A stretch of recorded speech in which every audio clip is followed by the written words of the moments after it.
Сайн байцгаана уу? Эрхэм хүндэт үзэгчтэй. Хаврын тэргүүн сарын шинийн 3-ны бэлэгт сайхан өдрийн мэндийг хатан дэлхийн элгэн дээр жарган суугаа хамаг монголчууд та бүхэндээ өргөн дэвшүүлж мэндчилье. Бидний амьдран буй цэнхэр гариг минь уул усны дэваажин билээ. Давааны цаана даваа, уулсын цаана уулс тосон байдаг шиг хүмүүний амьдралын хувьд ээл нүмертэй, эрдэм мэдлэгтэй, уужуу ухаантай олон сайхан хүмүүсийн их уулс биднийг ээл нүмрөөрөн түшиглэн байдаг. Ийм их хүмүүсийн дунд амьдарч яваа болохоор амьдрал маань жаргалын нартай байж, жаврын салхигүй байхын сайхан өрөөлтэй билээ. Энэ удаад бид ийм их хүмүүсийн дунд амьдарч яваа их хүмүүсийн тухай шинэхэн нэвтрүүлгийг хүндэт үзэгчид та бүхэндээ өргөн барихад бэлэн болоод байна. Нэвтрүүлгийн маань Тэнүүн хойморт 2025 оны Монголын сэтгүүлчдийн нэгдсэн эвлэлийн шилдэг сэтгүүл ургадаг алт сэтгүүлийн эрхлэгч, сэтгүүлч, яруу найрагч, Монгол улсын соёлын гавьяа зүтгэлтэн, олон сайхан дууны яруу найрагч, хэл бичгийн ухааны доктор Ланаагийн мөнхтөр уригдан оролцож байна. Ингээд студидэн зочнон хүндэтгэн өрье.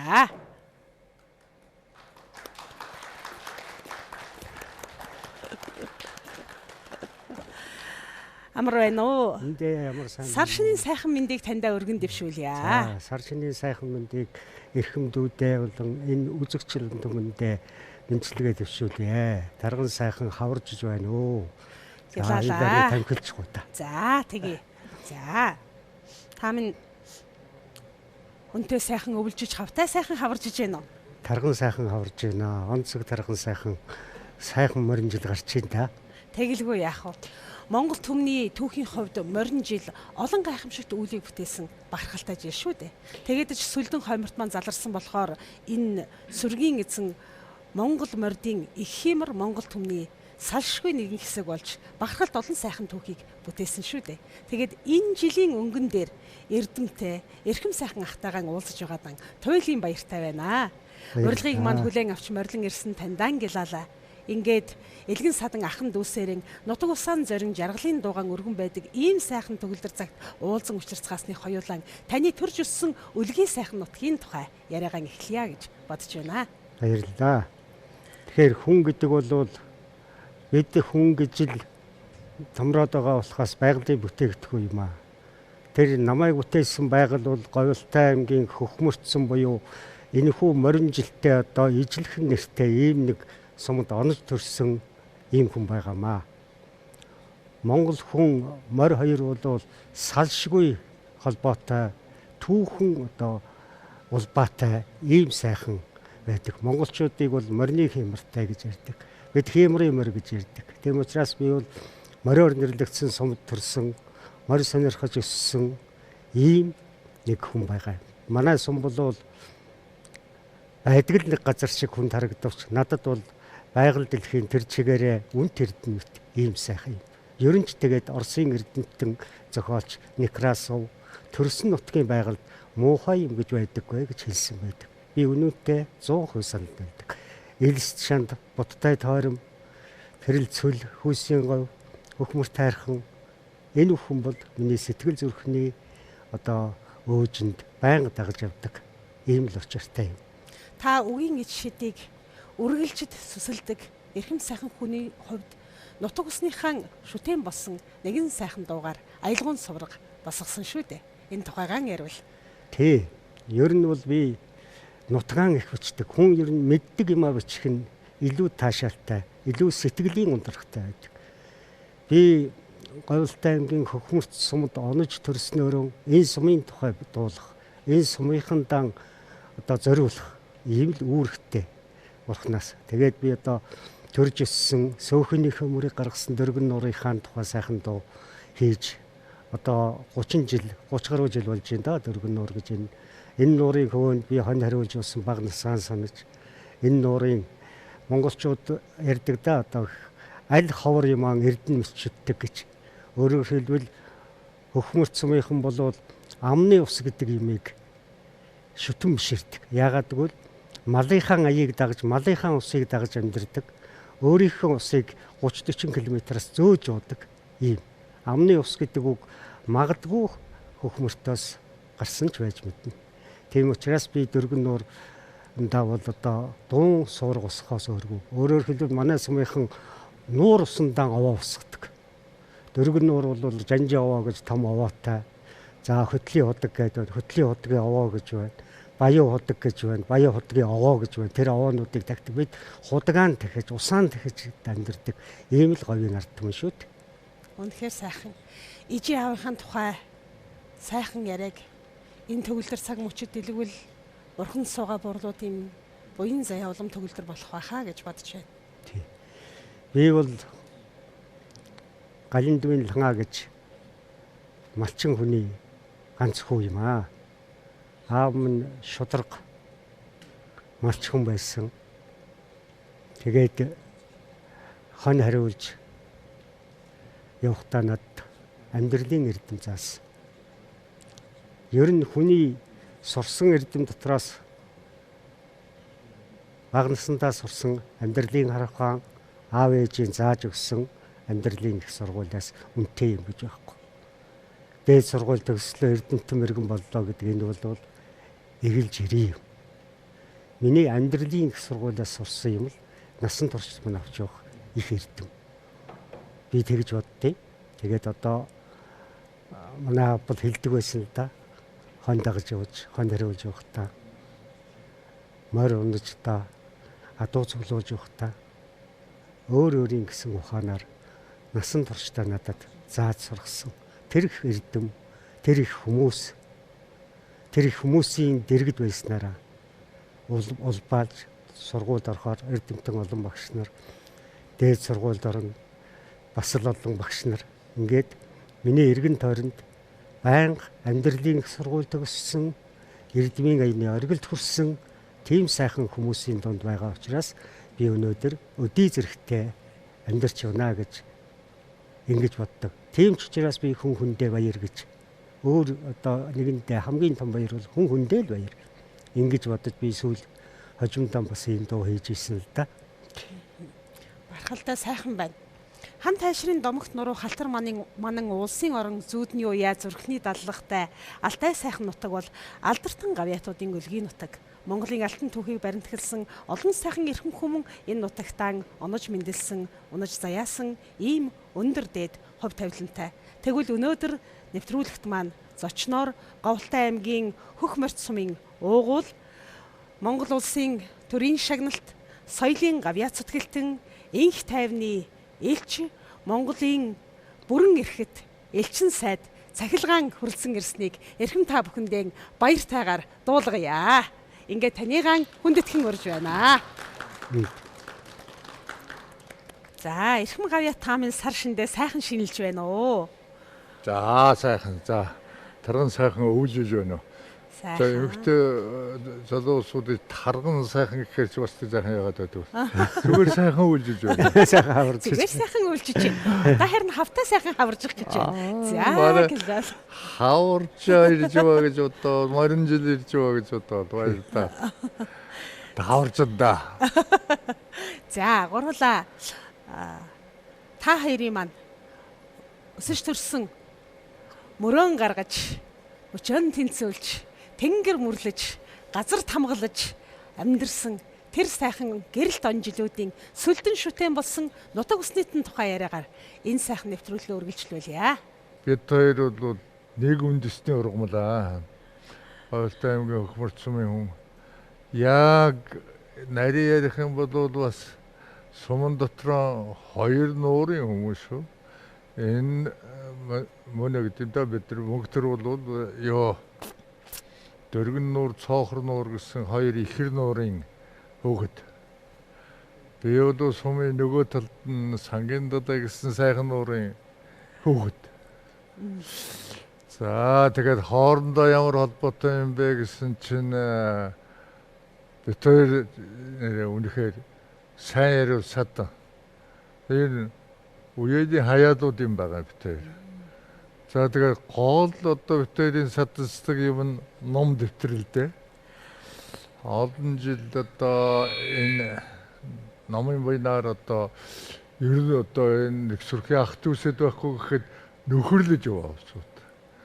За хажууд амьдрал ч гэсэн одоо тэг таараад бээжэд одоо одон жил сууж хооронд мөнөө маань очиж одоо тэнд радиогийн одоо гэдгийн радиогийн Монгол хэлний нэвтрүүлгийн том хүн болж ингээд бас бие биендээ орж гарч уулзаж учирч юм сайхан байлаа. Дараа нь энэ маань одоо хөхөтөд ирж тэр одоо ажилдаа үргэлжлүүллээ. За номын буйны ажил бол бид хоёр дутаг усааж үзсэн хин тэгээд одоо зөндөөл юмнууд хийсэн. Өнөөдрийн сайхан нэвтрүүлгийг тохиолдуулаад энэ миний одоо сүүлийн шин гарсан ном. Сүүлийн бишээ миний одоо нухаж байгаа юмнууд байгаа. Морин жил бол янз бүрийн юмнууд гарнаа. За Лодонгийн төдөө гэдэг агуу хүний тухай миний бичсэн номыг гардуулах гэж байна. Учир нь Лодонгийн төдөө гэдэг хүн бол манай хөхмөрч сүмийн хүн биш, гоёлтайч хүн биш, энэ хүн алтайч хүн биш, Монголын хүн, Монголын ч хүн биш, дэлхийн хүн. Энэ хүний одоо 90 жилийн ойн болсон. Болоод одоо 2 сар болох гэж байна да. Энэ тухай одоо өөрийн чадны бүтээсэн номыг эрхэм уран бүтээлийн дүүдэн барья. Хорой номын буян хор болтгоо. Авшигтай сайхан байна. За тэгээд энэ дадмар гэж өнөөдрийн уулзалтаар хэлэхэд бол би өнөөдөр үнэхээр их баяртай байна. Ягаад гэвэл одоо миний уран бүтээлийн сайхан хамтрагч найз нар цугласан байна. Нутаг устдынхан цугласан байна. Сайхан залуучууд цугласан байна. Урлаг соёлоо гэж боддог улсууд цугласан байна. Их сайхан байна. Хүнд ер нь юу хэрэгтэй юм бэ? Хүнд бүх юм хэрэгтэй. Гэхдээ хайр хэрэгтэй юм аа. Аав ээжийн хайр хэрэгтэй. Хайрын хайр, гур хүүхдийн хайр. Тэгээд нутаг устдын хайр юм аа. Тэгээд тэр хүн тал нь бол ингээд тэнгэр дүүгээ яваад өгд юм байна. Нутаг ус бол ингээд хүлээгээл байжээд юм байна. Тэгээд нутаг усныхаа тухай би юм бас бичиж байгаа. Нутаг усандаа одоо дурсгал үлдээ гэж бодож байгаа. Тэр байна. Нутаг усны дурсгалаа одоо сэтгэлээрээ биччихвэл нийт Монголын одоо нутаг усаа гэсэн эцэг эхээ гэсэн хүмүүс хүртээлтэй юм шиг санагдаад байх юм да. За энэ талаар бол одоо мөнгө төрийн бүтээлүүд агуу шүү дээ. Зөөлөн замбуулгаас эхлээд энэ дөргөн нуураас ахуулаад одоо хиний юг мөнгө төрийн дууг дуулдаггүй ч юм байхгүй, уран бүтээлийн үзэдгүй ч юм байхгүй. Энэ ухаарлыг авсан мөнх төр найрагч маань аав минь та нутаг болсон алтанхан нутгаан л дуулж явъя да гэж бас бичсэн шүү дээ. Ингээд сангийн далайн сайхан хүмүүн таны дэргэд дөргөн нуурын дараахан хүмүүн сууж байна. Энэ сайхан цаг мөчид Монгол улсын урлагийн гавьяа сэтгэлтэн Хатан Баатартай хамтдаа бүтээж Монгол түмнийхэн зүрх сэтгэлд шаглаж өссөн нутгийнхэн тамга уран бүтээлийн нэгэн болох дөргөн нуур хэмээх сайхан бүтээлийг хамтдаа дуулан жаргацгаая. Энэ дууг дуулахаар өнөөдөр студид маань дуучин Тэгшүүнэн Морлин ирсэн байгаа. Таныг өгтөн авахд баяртай байна.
За нэвтрүүлгийн таны өсөж үндээсэн Унган нутгийн уянгат дуугаар өргөжлүүллээ.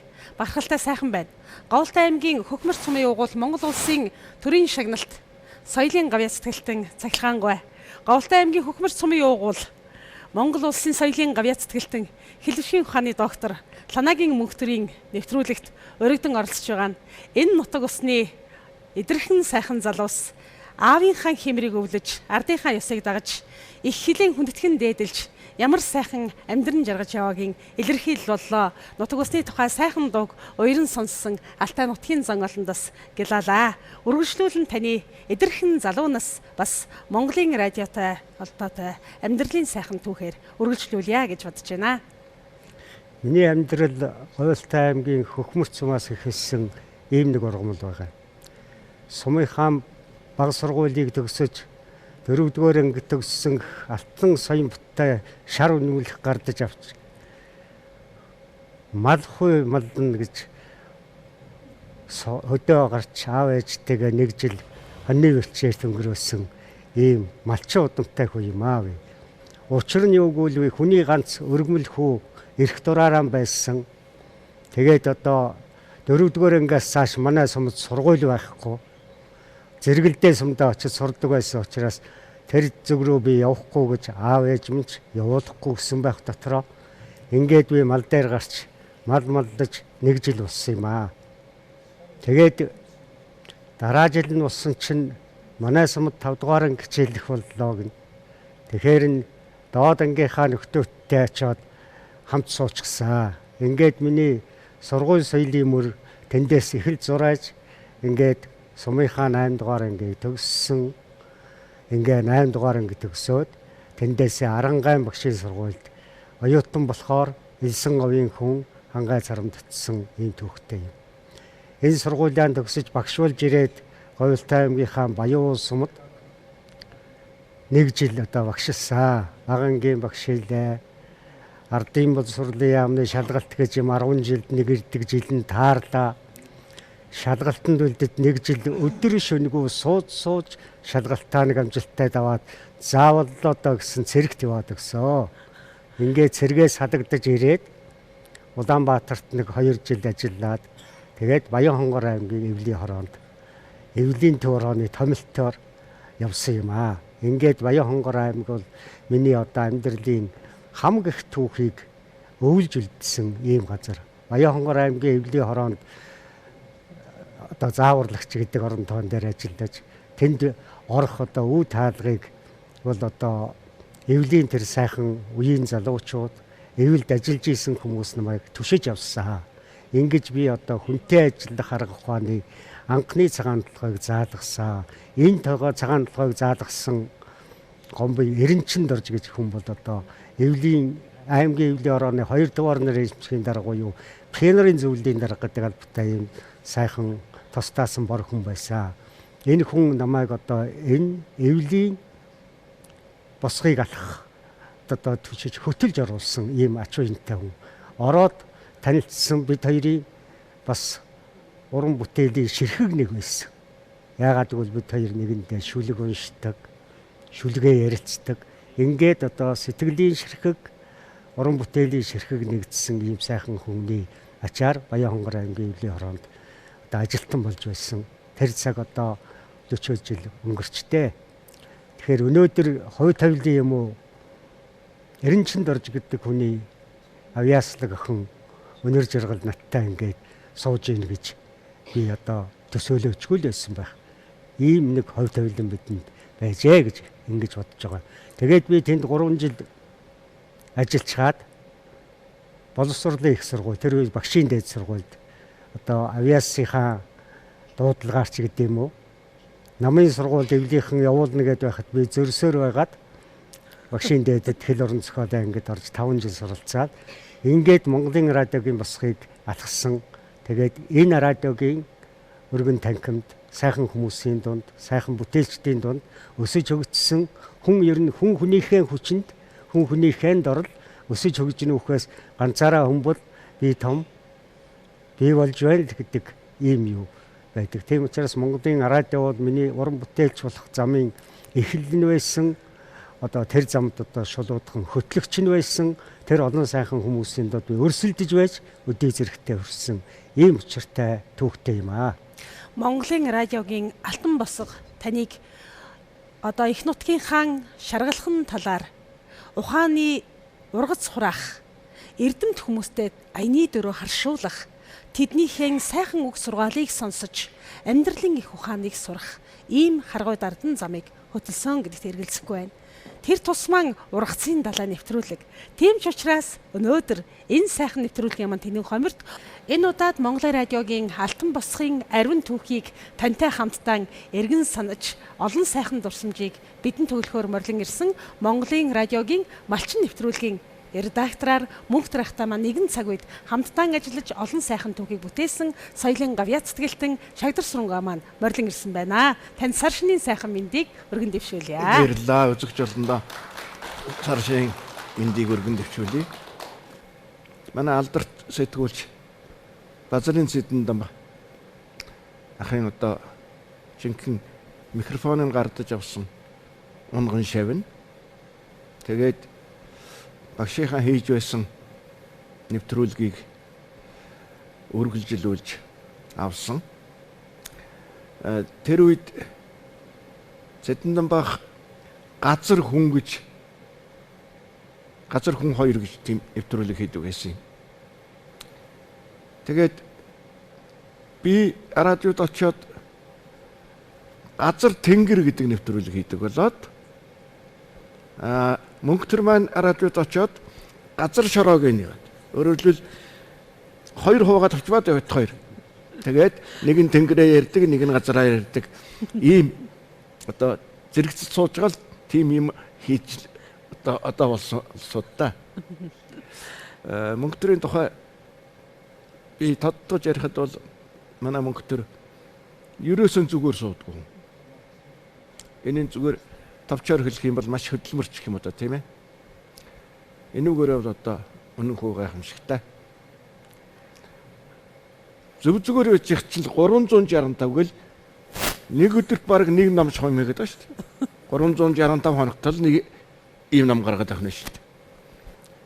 Тийм учраас зөвөр эрдэмтэн зохиолч сэтгүүлч эдгээр нь бол онгон авиасных нь асуудал хөдөлмөр хүн гэдэг бол өөрийнх нь бүтээж байгаа юмнаас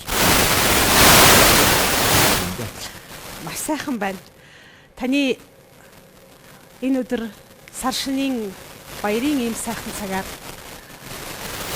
Монгол улсын соёлын гав сэтгэлтэн Ланагийн Мөнхтөр гэдэг хүний хүмүүсийн дунд нэвтрүүлгийг зорин ирж хамтаан зэрэгцэн суугаад радиогийнхын тухай залуунаас бас тун ойрхон нөхрөлсөн сэтгэлийн тухай ярьж байгаа нь өөрөн манай нэвтрүүлгийн их том баяр болж байна. Таньдаа баяр хүргье.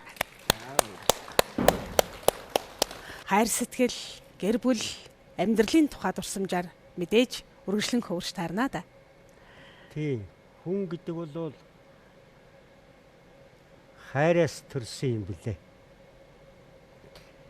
Хүмүүсээс чи хаанаас төрсөн юм бэ гэвэл эхээс төрсөн л гэдэм билээ. Үнэн дээр хүн бол хайраас төрсөн гэж би боддог. ертөнцийн бүх хүн хайраас төрсөн. Би нэг юм мондаг бодож байна л да. Өөрөөр хэлбэл хоёр хүн гэдэг одоо эрднийг бий болгохын тулд дандаа нэгэндээ хайр түгээсэн үедээ бий болгодог. Бид бол хайр түгээсэн газараас л хүн болж гарцгаас. Хоёр хүн эрэм хоёр хэрэлдсэн байхдаа хайрыг одоо бүтээж чадахгүй. Тийм бол хүн бол хайрын бүтээгдэхүүн. Тэгэхээр залуу нас гэдэг бол хүний хайрын дээр амьдардаг. Өтөл нас бас хайрын дээр амьдардаг. Ийм учраас би амьдралыг хайраар төсөөлөх дуртай. Би нэгэнт залуу нас гэр бүл үр хүүхэд ханижлаа ярих гэж байгаагийн өмнө бол ийм оршил байх нь илүү зохилтой болов гэж ингэж боддог юм. Миний хань Баян Хонгор аймгийн Баян Булаг сумын хүн Архангайн багшийн сургуульд бид хоёр 4 жил хамт сурсан Магуны Ариуна гэж багш хөө. Тэгээ манайх бол 2 хүүтэй юм. 2 ачтай, 1 бэртэй, 1 бэр одоо ирээдүйд байгаа. Ингээд ийм цомхон амбул байгаа. Тэгээд одоо манай энэ ханийн миний одоо анд нөхөд 50 жил нөхөрлөж байгаа багшийн сургуулиас гэр бүл явуулсан ч гэдэг юм уу, ийм нөхдөөч байна. Миний үеийн одоо хамт ширээ тохиолдсон суусан нөхдөөч байна. Миний уран бүтээлийн анд нөхдч байна. Миний төрсөн төлсөн ах トゥ нарын төлөөлж байна. Тэгээд энэ олон сайхан хүмүүсээ хараад сууж яхад надад үнэтэй хайр гэрэлтэж. Амьдрал бол ер нь хайр дээр тогтдог юм байна. Ийм хариулт өгмөр байх юм. Сайхан байна. Тэгэхээр намрын нар шиг өргөлж ивэсэн насны сайхан хань хайраа сургасан үрстэн энэ нэвтрүүлгийг зочны хамраас үзээд жаргал дүүрэн, баяр дүүрэн, бахархал дүүрэн суугаа энэ цагт таны зохиосон хайранд хоргоцсон намар гэдэг сайхан бүтээл эгшилэх нь зүй ёсны хэрэгэ гэж бодож байна. Ингээд хайранд хоргоцсон намар хэмээх сайхан дугаан өргөн барихаар хүрэлцэн ирсэн Монгол улсын соёлын тэргүүний ажилтан дуучин очир сайхан Цэрэн Пагам нарыгаан нэвтрүүлгийнхээ хойморт хүндэтгэн өрье.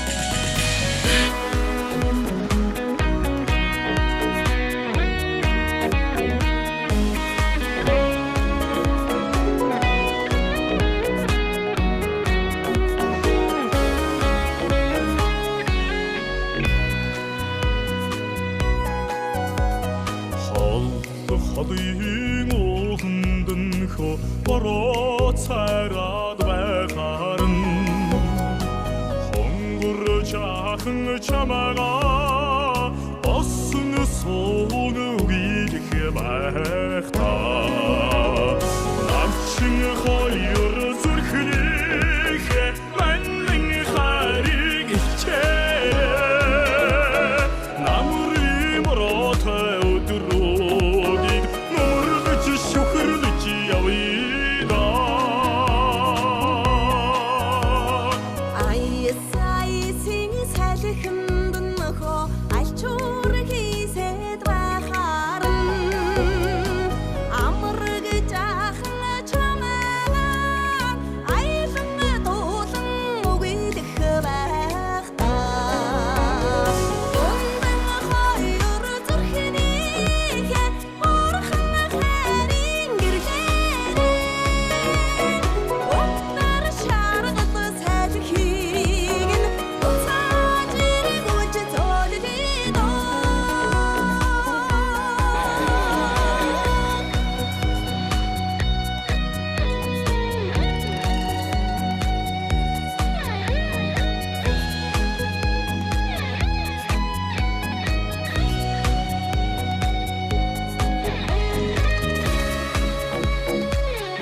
Çamağa sanmın bodun gidike bakta Namçın hayır zırhlıke Bennin harik içere Namri murata ödürüdik Nur gıcı şükürlücü yavida Bennin hayır zırhlıke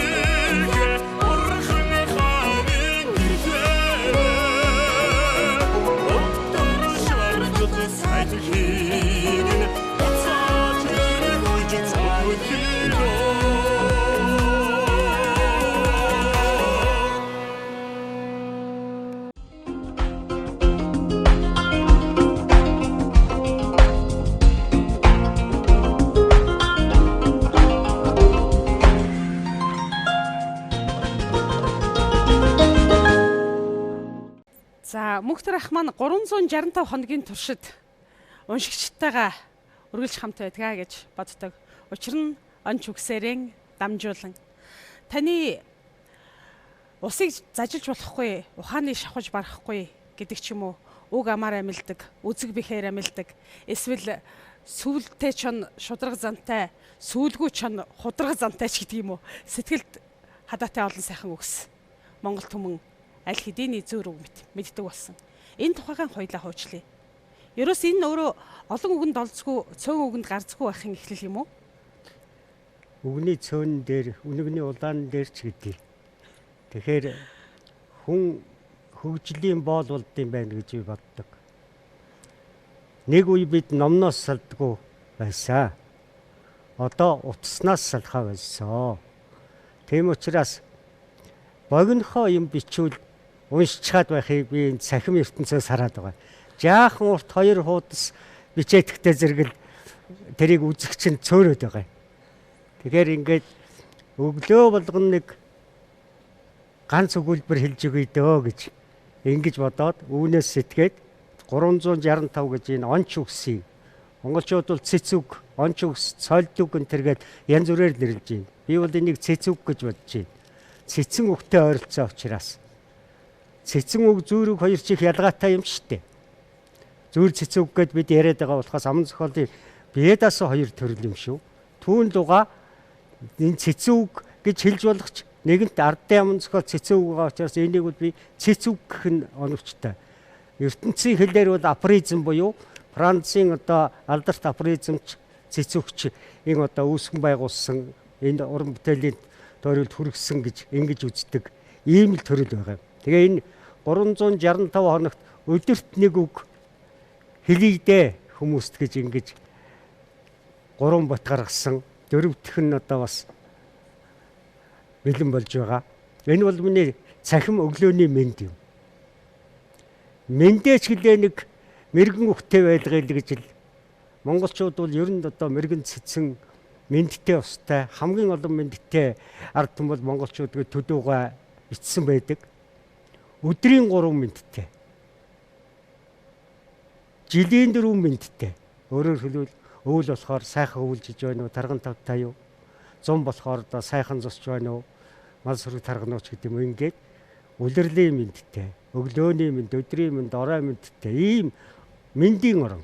Тийм учраас мэндийн оронд би мэндтэй нэг цэцүүгээр мэндэлжээ гэсэн үднээс догоор 365 буюу 3 дэвтэр 1080 хоног. Би бол айрамд 1080 хоног цэргийн ногоон хувцастай одоо зүтгэж явсан. Ийм учраас би 1085 хоног л доо би 1080 гэж бэлгшээгээд байгаа нэг.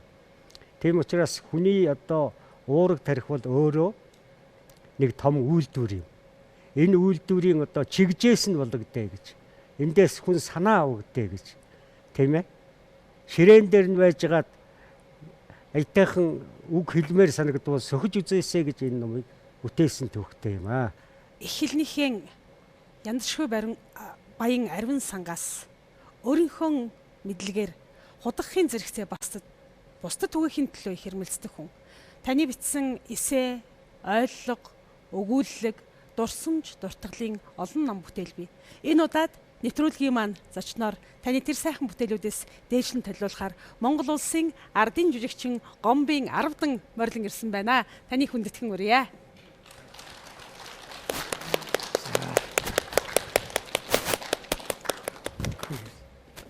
Үзэгч төмнийхэн энэ аврын тэргүүн сарын өдрийн амар амгалан гайлтгаж мэдчилээ.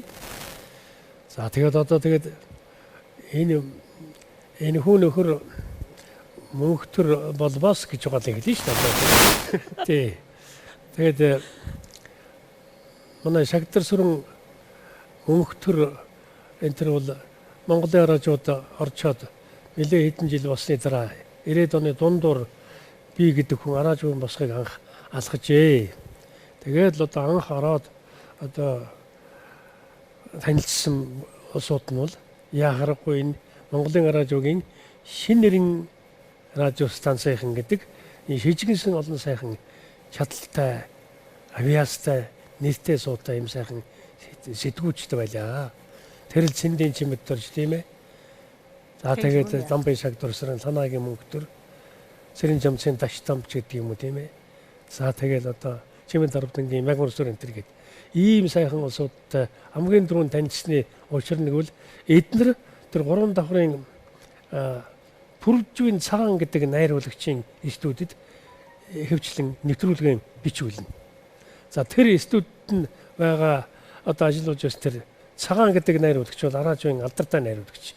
Анх би одоо нэвтрүүлэгч гэдэг болох санаатай араажууд одоо ороход тэр цагаан гэдэг найруулагчийн гараар орж тэгээ одоо нэвтрүүлэг уншина гэдэг бол зүгээр тайзан дээр юм жүжиг тоглохоос хамаагүй өөр одоо төрөл зүйлийн ийм юм бай хэцүү юм байдаг юм а гэдгийг тэр цагаан найруулагч өдөржингөө шахуу надад одоо юм тэр цаасан дээр бичсэн бичвэр одоо бариулчихад тэгэл янз янзаар уншиж үзээд болдгоо дээ.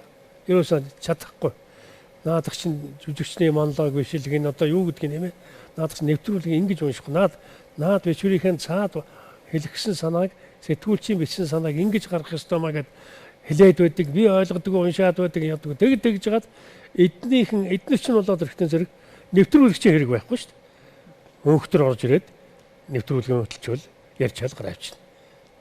Нэвтрүүлгийг бэлтгэж хөтөлсөн санаагийн мөнхтөр найруулагч Пүрвжийн цагаан гिचгээл гараавчихна. Цэндийн чимэдэрж болохтой зэрэг нэвтрүүлгийг бэлтгэж хөтөлсөн цэндийн чимэдэрч найруулагч Пүрвжийн цагаан гिचгээл гараавчихна. За манай шагдар сүрэн бол нөгөө цагаарын нэвтрүүлгийн тийм ээ шин сарын шинж гэх тэрийг ингээл эдгээр өөрснөө ямар нэгэн нэвтрүүлэгч энэ шаардлагагүйгээр өөрснөө одоо нэвтрүүлгийн бэлдээд тэгээ өөрснөө сайхан яриад эхлээд төгсгөлөө өөрснөө хийгээл ингээл гараавчдаг. Тэгээ эднээс би их юм сурсан байгаа. Тэгээ ингэж өөрийнхөө санааг бодсон сонсноо сонсогчдоо ийм энгийн бөгөөд тэгсэн мөртлөө тэр гол санаануудаа хаана одоо тийм ээ чухал цэг хатгаж цаана нь өргөж өгөх үү энэ бүхнийг их нарийн одоо гаргаж хэлдэг энэ манай өнхтөр, манай Цэмэд дорж, та манай Шагдар сүрэн, одоо бусад улсуудын тэр бүржүүн одоо баяр сайхан тэргээд өндөр баяраад эднээс л одоо их зүйл би харж ажиглаж сурч дараа нь эднэртэйгээ бас юм сайхан одоо нано санаатай болж ингэж л ирсэн байгаа. Тэг өнөөдөр энэ нэвтрүүлэгт орж үзэгч түмэнтэйгэн мөнхтөртөөгөө зэрэгцэж суугаад сууж байгаагийн мөнхтрөө л одоо ер нь жоохон тийм ээ олон түмэндээ тэртээ тэргүй нэртгэ болсон үний ч одоо би юу нэмж магтах вэ одоо тийм. Гэхдээ энэ манай мөнхтрийн нэг дуу би манай энэ Хатанбаатарын ая хийсэн дуу байгаа. Нутгийн зам тийм ээ. За нутгийн зам гэдэг дуун дээр нутгийн зам нуруутай нуган үрдэн ханилгаатай гэсэн тийм үг байдаг. Тийм бага? Тийм. За тэр үн шиг энэ дууныхаа шүлэг нь гарсан шиг манай мөнхтөр бол яахарахгүй нуруутай хүн. За тэгээд найс нөхрийн одоо тийм ээ уран бүтээлчийн одоо ханилгай сайтай хүн гэж хэлэндээ тэгээ одоо би энэ нэвтрүүлэгт оролцож байгаа уран бүтээлчтэй болоод үзэгч түмэндээ мөнхтрийнхөө энэ миний бор хөдөө гэдэг номноос нь дээжлээд нэг эсэ ухаарл унших хэрэгтэй болсон юм аа. Тий. Одоо хуучны хэлгээр бол энэ уншия гэж социалист уралдаанд үүрэг авсан байхгүй гэж. Тий.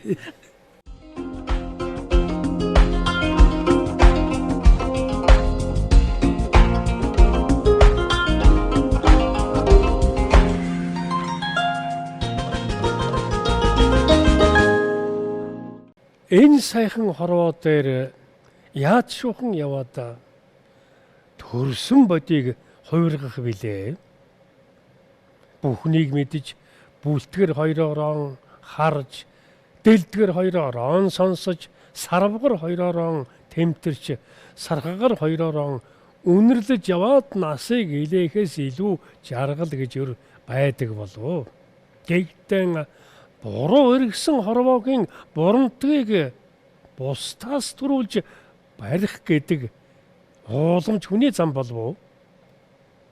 За тэгээд хуучны улсуудын хэлдгээр үзээгүй юман үзэж үхэр цаман харайлаа гэд нэг үг байдаг. Гэхдээ тэгээд одоо энэ цагт чинь ёстой энэ бүр алаг үнэ шиг энэ дэлхий дээр чинь бөөрөнхий толгой мөрөн дээр байгаа цагт мөн ч их юм үзэх сонсох болох нэ дээ. Одоо ухаандан зүгээр ингээ байж байтал чинь л зүрх зүсэж элэг эмтлэм мөн ч их харуул хийх юм да. Тэр тоолонгоор сэтгэл эдэж итгэл суурах нь даанч харамсалтай. Одоо чинь үнэхээр сонсох учиргүй хичнээн ч юм сонсож, харах учиргүй хичнээн ч олон юм харж, үнэрлэж болохгүй хичнээн ч олон юм үнэртдэг болов дээ гэж. Хөрхи алагхан хорвоо гэж одоо бүр алаг дэлхий дээр хүнэр бүхнээр толгой мөрөн дээр байхад элдв имийг чинь үзэх байх шүү. Манай нутагт нэг дүлийн өвгөн байсан юм хөөрхий.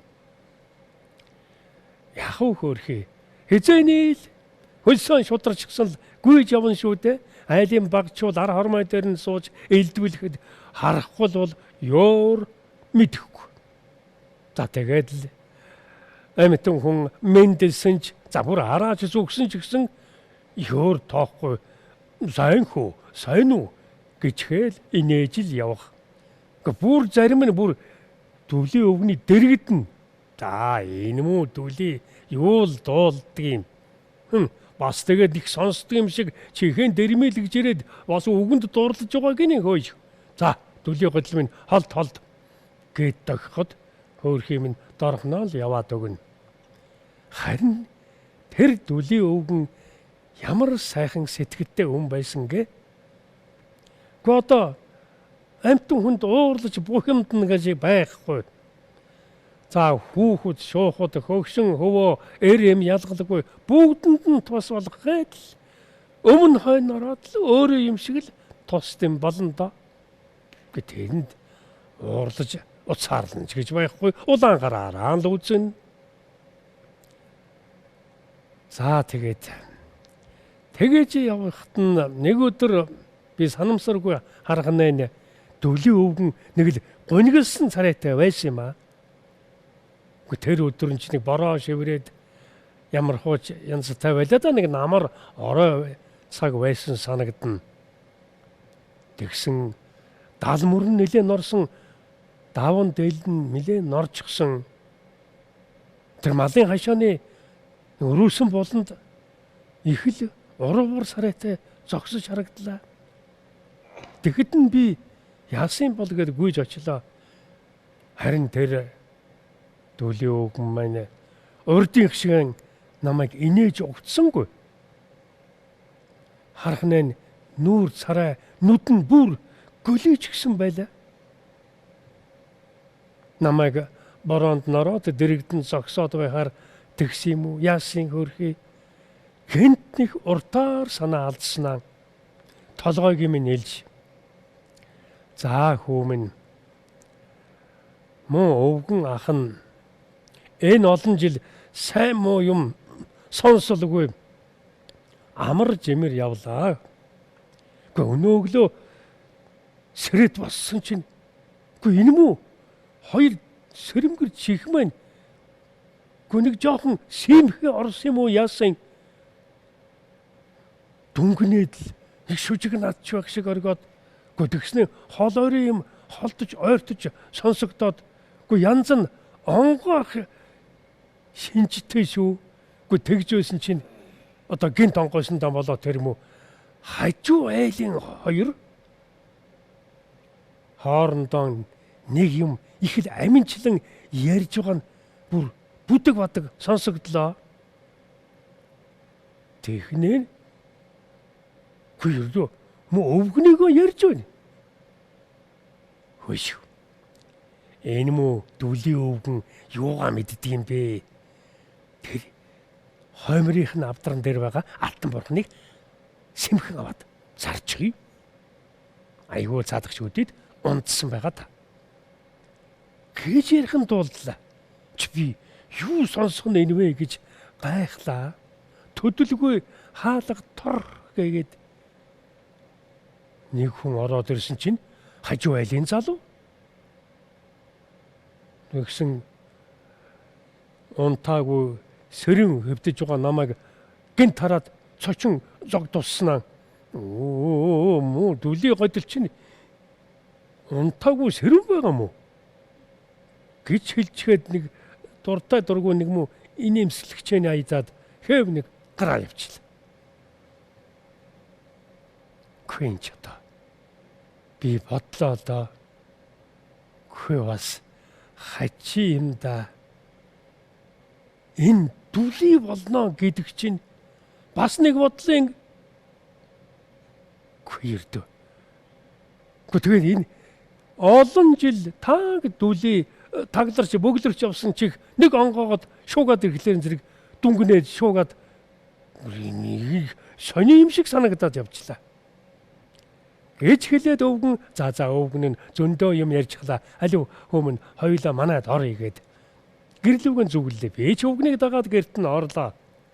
Тэгэхэд өвгөн гэртэн ороод хоймрынхан авдран дээр байгаа алтан бурханд залбирэн мөргөж бурхан минь ээ та гэгэ мэлми ариун сонроорон энэ хажуу айлын хоёрын санааг мэдээд миний чихийг онгойлгож намайг сонсголтой болголоо. Гэхдээ хөгшин хоньны насгүй болсон би юу удах вэ? Харин энэ жаал хүү эннээс хойш таны ачивэлд багтаж танийгаан шүтэж дээдлж явах болно. Таны аврал буйныг насан туршдаа зүрхэндээ тээж яваад дуусъя да. бурхан өршөө гэж хэллээ. Тэгэд би бодлоо. Тэр үед чинь ингэж бурханд ил цагаан шууд мөргөж залбирна гэдэг чинь бас айхтар нуус хэцүү юмны нэг байсан шүү дээ. Домчуулан ярих нь бол хүн амьтнаас нууж хааж тийм ээ. Тэр бурханд мөргөж дахиж шүтдгийм байна лээ шүү гэж цааш нь хүнд хэлчихвээ гэж айж бас эмээж байсан цаг. Тэгтэл дүүлийн өвгөн маань тэр тухай ямар сонсож мэдэж байсан юм биш болохоор өөр санаа амар байжээ хөрхий. Ингээд би бодлоо күнээр одоо энэ бурхны одоо хаана яаж нуудгийг чинь билээ хаана хийндэ гэж бүр бодхоос нурууны хүйтэн хөлсөв чих шиг болж билээ.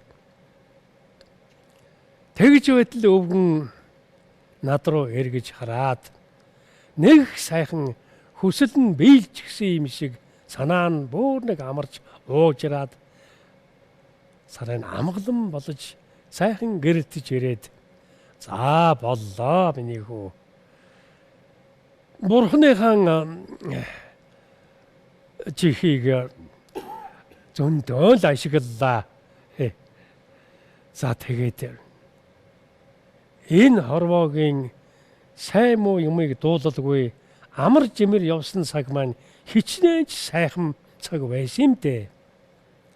Гэ одоо яа их үү? Нэгэнд чих онгоогоод сонсголтой болсон юм болгодоор би ч одоо ингээд өдрийн хэрүүл шөнийн тэмцэл жалгын зарга гэдэл зөндөөл муу юм сонсож сэтгэл минь бохирлогдох байх та. Гэхдээ ерөн ч дүлийн өвгөн дүлийн чигээрэн явсан нь сайхан ч байж юу? Гэж хэлсэн юм аа. Тэгээд дэрэгдээ намайг суулгаад нэг том хүн шиг их тоож хөргөөн гаргаж ирээд тамхилж за миний хөө өвөөгийнхөө энэ алтан бурхныг сэтгэлдээ үргэлж нандинаж бодож санаж яваарай. Тэгвэл сэтгэлийн чинь дүлий арилж зүрхний чинь гоныг үргэдэг юм шүү. Өвөнө энэ ертөнцийн болсон болоогүй сайн муу юмыг сонсолгүй явсан тэр өдрүүдэн бодхоос сайхан санагддаг юм. Гэхдээ одоо яах вэ? Нэгэнт би юм дуулдаг болцсон болохоор хүмүүс намайг муу хэлж чадахгүй. Би хүмүүсийг сайнаар бодож чадахгүй нэг л хэцүү юм болох нэ дээ. Гэт одоо яах вэ? Хорвоогийн жамыг ялтаа билээ. Ингээд өвгнийг би хэлсэн үгийг бодохоор сэтгэл дүлээ болно гэдэг чих дүлээ болохоос хамаагүй хэцүү юм байна шүү гэдгийг тэр цагт ухаарч мэдэж ивэлээ.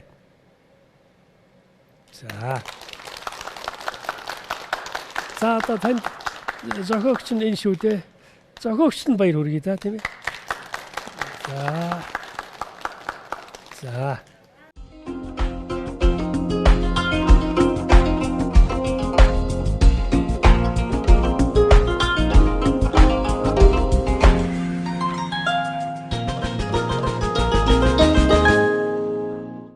Ая их шиг зохируулан ард түмэндээ зориулан бүтээсэн олон сайхан дуу нийтэн эзэн нэр төвлмийн зохиолч Монгол улсын урлагийн гавьяа цэцгэлтэн Хатанбаатар өнөөдөр нэвтрүүлгийн маань хойморт тантай зэрэгцэн сууж байна.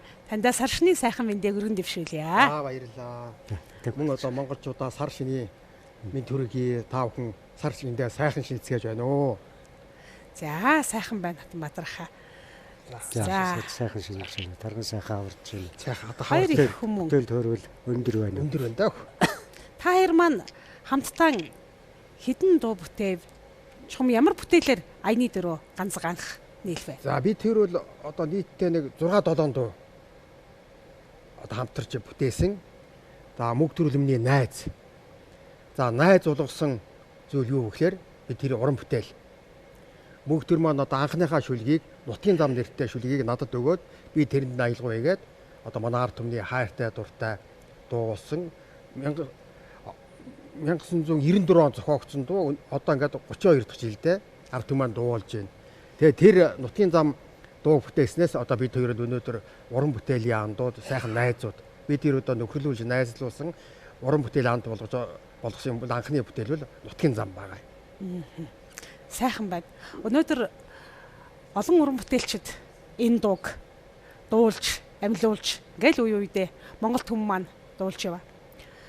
Сар шинийн баярын сайхан босгон дээр нутгаан зорих аяны цуваа бол тасралтгүй хөөрч идэг. Магадгүй энэ дуу бас аян замын өрөө шиг ард түмэнд нь бодогддог бахаа гэж боддог шүү дээ. Тэгэлгүй яг уу одоо бас нэг дуучин маань дуулаад одоо миний тарин гэж ярьж илээ л дээ. Энэ бол миний тарин болсон дуу гэж. Тэгэхээр одоо өнөөдөр ч одоо манай залуу сайхан дуучин Учир сайхан маань та бүхэнд энэ дуу хүргэнэ. Тэгээд одоо 30 хэдэн жил дуулагдаад өнөөдөр хүртэл ард түмэн маань дуртай дуулдаг ийм дуу байна гэдэг нь үнэхээр одоо бид тэрийг хамтарсан хийсэн уран бүтээл маань одоо үнэхээр сайхан байна. Энэ одоо уран бүтээлээр бид тэр үнэхээр бахархдаг. Чухам ягаад мөнхтөр наригчийн шүлгүүд сайхан дуу олонний ташаал гэлсэн сайхан бүтээл болдгийм бэ? Энэ бас яруу наригчийн бичлэгийн уран чадвар онцлогтой холбоотой юу? Тий яг нь ер нь одоо мөнхтөрийг магтгаа сур замгүй ийм л хүн л дээ. Их сайхан хүн, сайн хүн, тийм ээ. Их чамбай хүн, хөдлөмөрч хүн, тэгээд маш авьяаслаг яруу найрагч. Ерөөсөө шүлгэнд нь яг өөрийнх нь энэ сайхан чанарууд бүр чингсэн байдаг. Үнэн хүүхтэй. Тэгээд тэр одоо ер нь яруу найрагчд бол дуу хэлэх гэж янз бүрийн шүлэг өгдөг. Тэгтэл ерөөсөө янз бүрийн одоо алдаа дутагдал янз бүрийн гардаг. Тэгвэл манай мөнхтөрийн шүлгэнд тэнцээ ерөөсөө маш гүн утга агуулга тийм ээ. Одоо шүлгийг уншаад яхад нэмэтгэд цээжинд бүр орцсон. Тэгэл өөртөө өөрийн ирэхгүй аялгуу орчих идэг. Тэгэхээр энэ үний одоо шүлгэнд бол одоо маш их ид шид байна гэж үздэг. Тэгээ ер нь энэ дашим дэлгүүр манай мөнхтөр бол шүлгийн бариад ухаа. За тэр хөгжмийн зохиолчоор хэлгэн энэ хөгжмийн зохиолчоор хэлгэн гүгээд байдгүй. Одоо би тэр хичээл 6-7 дуу хийсэн.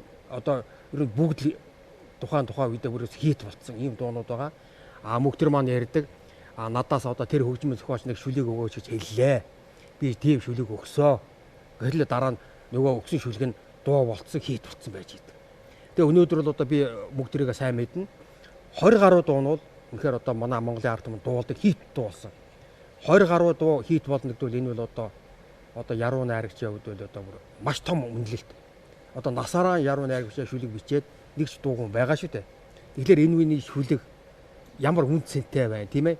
Ямар үнэн байна. Тий.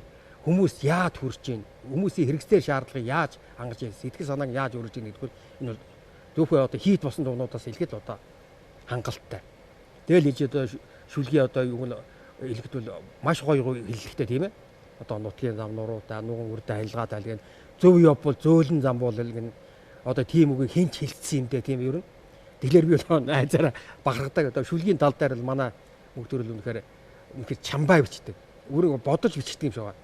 Ирсэн шүлэг нь алдаа мадаггүй, ямар засваргүйгээр уран бүтээл болж гардаг. Тэр нь бид тэр уран бүтээл маань ард түмэнд хүрдэг. Одоо ийм л яруу найрагч. Магтахаас бүр самгүй. Үнэхээр сайхан байна. Нутгийн зам дууны тухайд ч гэсэн эрх буцах орчлонгийн жамыг өгүүлсэн тийм ээ. Хүлээсэн сэтгэлд ойртож харагдах хөндийг туулсан нутгийн замаар хүүгийн үдээд хосрох ижид хансаад үлдэх аяны харгуй. Энэ нь бол буцахын цагийг. Тэгээд дараагийнхаа мөрөн дээр олон зууныг татаж урагшлаад орчлонгот тойрсон нутгийн замаар тоон зориод ирэх хүүдээ тойруу бүхнээ дөтлөх харгуй гэж. Энэ бадаг болгонд нь амьдралын эрх буцах орчлонгийн жам ёс тэр чигтэн багтаж байх шиг ингэ санагддаг тийм ээ. За энэ олон сайхан хүмүүс нутаг усаан зорж, нуур усаан гайхуулж, уул усан дан мөргөж, ураг садандан золгон байгаа сар шинийн баярын сайхан мөчөд энэ дууны бүтээгчдийн өмнө энэ олон сайхан эрхэм хүмүүс зориулж алдарт нутгийн зам дууган дуулна уу гэж та бүхнийхээ өмнө Монгол улсын соёлын тэргүүний ажилтан Учир сайхан дүүгэн хүндэтгэн залъя.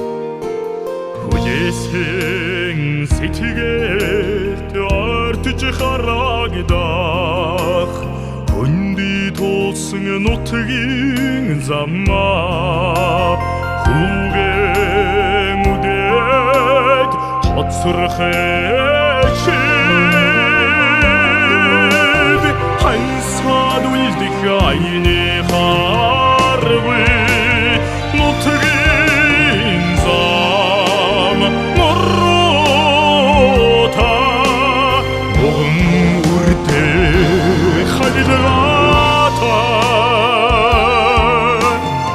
Олон зоныг гатулж урагшдах Орчлонг тойрсон нутгийн замаа Тонто зориод ирэх хүүдээ Тойруу бүхнээ дүтлэх харвы Нутгийн зам моррота Могон үрдэх хайлгата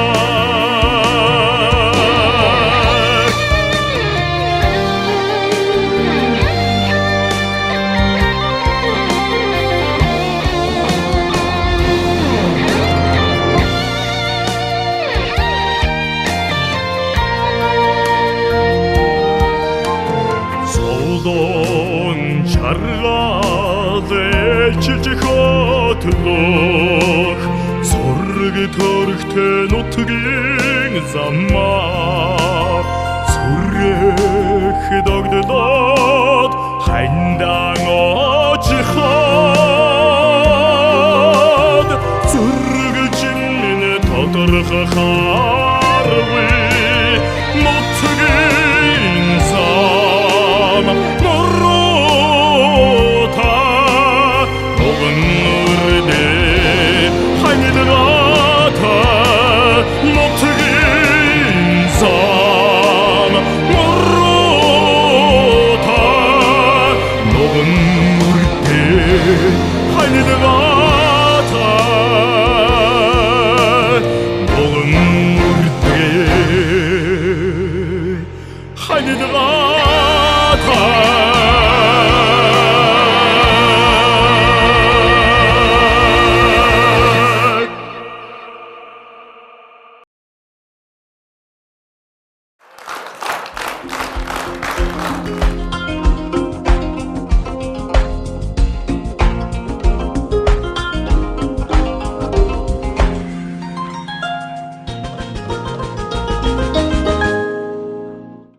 Хүн хүндээ баярл хамгийн сайхан баяр нь. Огт хөнгүү газар ганцаараа байж ийн гэд бодохтой зэрэгэл хүн харахаар л баяр төрдөг шүү дээ. Хөдөөний одоо говийн ганц айл манайх бол голдуу ганц гэрээрээ явдаг. Амбул цөөтэй хүний мөрөөсөл болж амьдардаг байсан хүүхэд байхдаа. Манайд хэн ирэх бол хүн ирэхээр нэг сайхан юм сонсон, сайхан юм дуулна. Үгүй ядахтаа нэлээ хүндтэй хүн ирэх юм бол зуны цагт махссан хүн шөл ууж магад 9 жирийн юм бодогдсон шүү дээ. Тэгэл ерөөсө хүн ирэх юм өрөөсөл. Тийм учраас хүн ирэх бол тэр хүнд ямар их баяр баясгалан байдгүй. Иннээс илүү баяр баясгалан гэж байдаг болоо гэж боддог үүднээс хүн хүндээ баяраа. Адуу мал бэлчээртэй баяр, тийм ээ. Хун галуу нуур усан даан баяр. Ямар нэгэн юм тэр өөрийнхөө амьдралд ойр юмд баяр байдаг байхгүй юу? Баяртай сайхан харагддаг. Энэ үднээс хүн хүндээ баяр гэж ийм нэг дуу хэлсэн юм аа. Одоо үзэг сонсох түмэнд удахгүй хөрөх байх. Цахим ертөнцид нэлээд одоо эрхийн хороо зүрх мөрөх дараастай иймэрхүү байгаа. Бархалтай сайхан байна. Одоо бид таны бүтээж Түмэн олондоо хүргэсэн бас нэгэн сайхан уран бүтээлийг бүгдээрийн хамтдаа дуулъя гэж бодож байна. Монгол улсын ардын жүжигчин Батсөх бол завхан нутгаан Түмэн олондоо хүргэсэн нутгаараа овгсон дуучин төдийгүй монголоор овгсон алдартай сайхан дуучин. Таны олон сайхан дуу бүтээсэн дуулж амилуулсан энэ удаад бүгдээрээ алдарт зөөлөн замбуулан дууг нь хамтдаа дуулан жаргацгаая.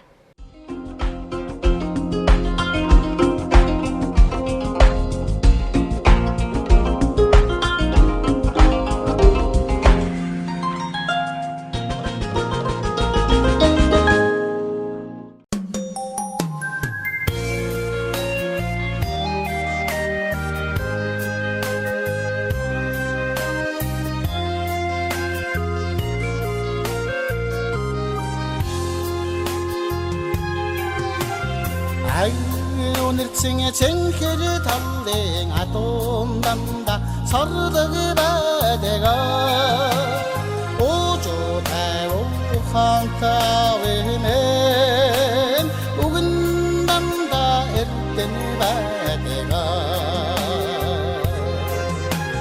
зүуд хүртэл жарга цэрэдэ зөөлөн замбода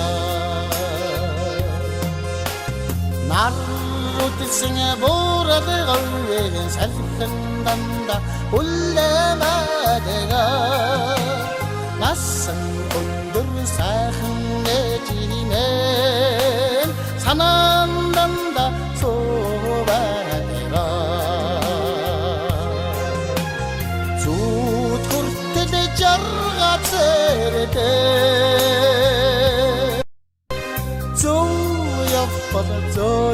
зөөлөн замбода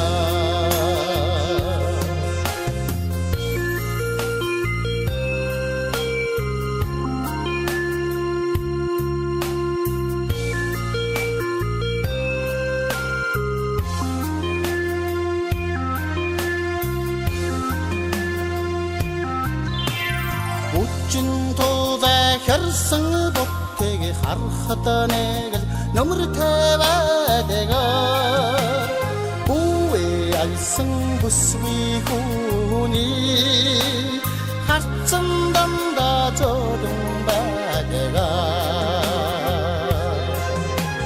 зүуд хүртэл жарга цэрэдэ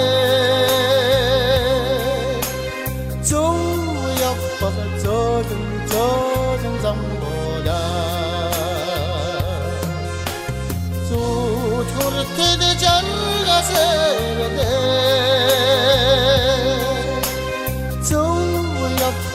зөөлөн замбода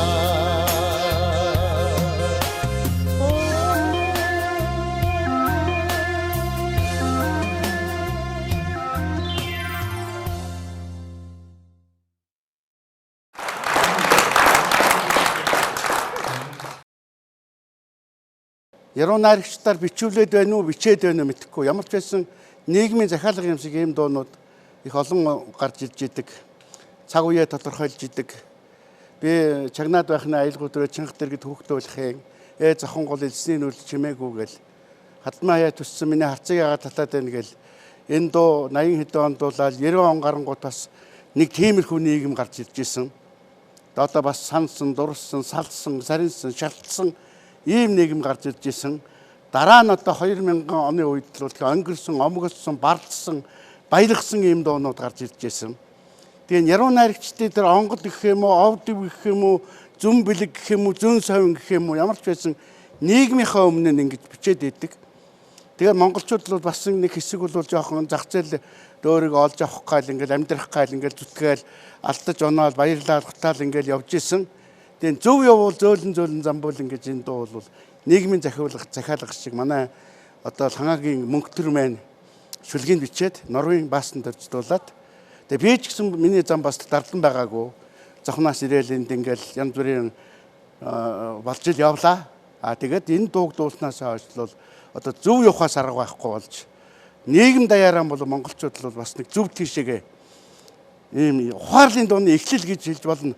Тэрнээс хойш бол дандаа ухаарлын гоё дуунууд дээр нь одоо их тийм орчлон хайрлаарайч гэдэг ч юм уу их тийм цагаахан хайр баяр баясгалан дуулдаг дуунууд гарч ирж исэн. Тэгээд ойрын үед ойрын хэдэн жилүүд дандаа ад жаргал их цагаан ад жаргал зовлон тойцсон ийм үгтэй дуу их цөөхөн болж эхэлж байна гэдэг бол их сайхан цагийн эхлэл ирж байна л гэж би хэлчих гээд байдгийг. Яг гэвэл яруу найрагчд маань бол зүгээр яг л одоо тэр цаг үеэс өмнө тэр яруу найрагч бичээд байна уу? За бичүүлээд байна уу мэдэхгүй. Ямар ч байсан тэгэж дуу бол өөрөө тийм юутай байдаг юм байна л гэж бодож байгаа. Тэгээд одоо Лангагийн мөнх төр найздаа баярлалаа. Одоо сайхан цагийн эхлэл дээр энэ дугаараа ингэж дуулуулж байгаад их баярлж байна. Одоо аян битсэн Норвегийн баасан дөржтэй их аз жаргалыг хүсье. Тэгээд Монголын олон түмэн маннуудад цагаан сарын шинийн нэгэн болоод сайхан золгоод баярлаад тэгээ энэ бол үндэсний их том баяр. Ер нь Монгол хүмүүст төрснөр нь бахархчихдаг. Тэгээд нэг хэн байсан бэ, хаанаас ихсэн бэ гэд бодцдог. Ахмадуудынхаа тохойг өргөж байгаа мэдлждэг. Залуучуудынхаа алгыг тэнэлэгчдэг ийм сайхан баяраа. Тэгээ ад жаргалыг хүсье. Энэ хороогийн сайхан болгоныг та бүхнээс хүсье.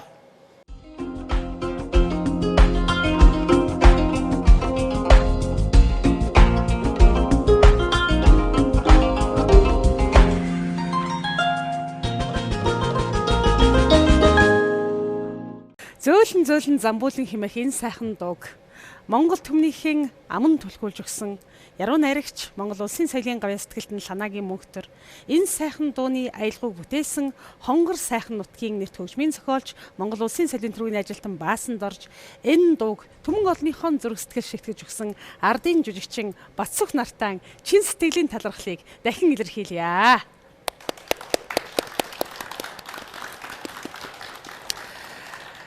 Мөнхтөрхөө хоёулаан жаврын үзүүрийг уйсааж, жаргалын дуг цалгааж, элгэн садантайхан золгож, их нутгаан бахархуулан байдаг. Хотол түмнийхэн сар шинийн баярын басган дээр хотол түмнийхэн сар шинийн сайхан баяраар энэ нэвтрүүлгийн үзэгчдийн хүргэж суугаа. Тиймээс таныг өргөн олон түмэндээ сэтгэлийн сайхан мэдчилгээ дэвшүүлнэ гэж хүсэж байна. Дэлхий баясан дэлгэр хаврын цаг ирлээ. Үзэгч олон түмэн минь ах トゥ төрөн садан найз нөхөд хүн бүхэнд баярын гэгээ магнайтан тэнэж бахархлын үд аманд нь бэлхэж сайн сайхан амьдрахын саруул жаргалтай байхын өргөн сайхан үгийг өөдөөдөн дэвшүүлж энэ хүү нэвтрүүлгийн хоймроос эвлэхэн амтан мэдчилж байна. Гэлала танда ургадаг алт сэтгүүлээр дамжуулан ухаарлын үрийг түмэн олондон түгээж байдаг. Ургадаг алтын эздийг урамшуулж, дэмжиж, алдаршуулж байдаг. Улс Монголынхон амар амгалан сайн сайхан ирээдүйн төлөө өөрийнхөө үйс бүтээлийг зориулж байдаг. Ухаан тар түмнийхэн өв их эрдэн улсан их хэлний яруу баялагийг түмэн олондон түүчээлэн хүргэж байдаг. Их хүмүүсийн дунд эглэхэн амьдарч яваа их хүмүүн энэ нэвтрүүлгийн анхны зочин байлаа. Та бүхэндээ Монгол улсын соёлын гавьяа цэтгэлтэн, хэл өвчхийн ухааны доктор, ургадаг алт сэтгүүлийн эрхлэгч, сэтгүүлч, яруу найрагч Ланагийн мөнхтөрийн их хүмүүсийн дунд нэвтрүүлгээр золгосондоо туйлын баяртай байна. Та бүхэн санаа талбун жаргал дүүрэн сайхан шинэлээрээ.